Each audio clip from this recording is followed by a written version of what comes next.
Nous, on a créé une start-up Iconem, en fait, qui conçoit des protocoles d'acquisition 3D pour les sites archéologiques basés sur l'utilisation des drones.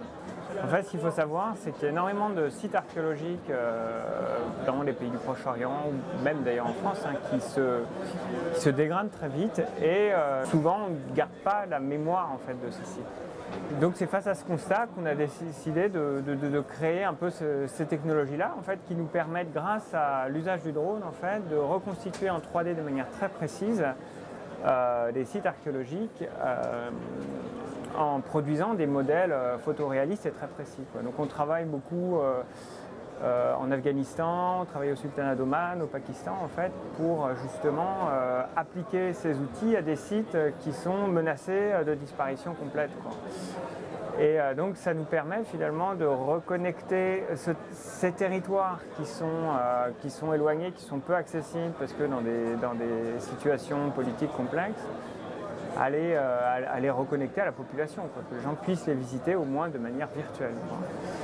Donc l'intérêt du drone, c'est que ça nous permet d'être très rapide. On peut en quelques heures numériser un site entier, très précis aussi, parce qu'en s'approchant de l'objet, on arrive vraiment à avoir des qualités exceptionnelles qui permettent aux archéologues de travailler directement en fait, sur le modèle numérique.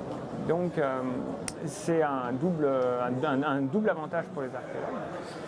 Et on commence à appliquer ces méthodes à d'autres sites plus complexes comme les sites de Pompéi où on a effectivement beaucoup de données sur ces sites-là. Et on se sert du modèle pour stocker, en fait, du modèle 3D pour stocker ces données dans l'espace.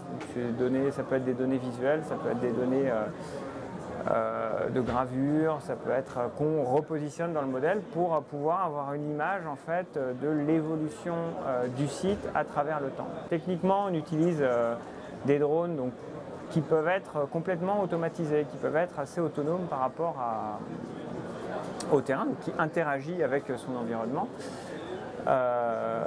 qui prennent la trajectoire juste pour faire une reconstruction globale de bonne qualité, quoi. Et donc avec ces appareils de capture, en fait, qui peuvent prendre des images très précises des lieux qui survolent et les restituer après dans des modèles en 3 dimensions.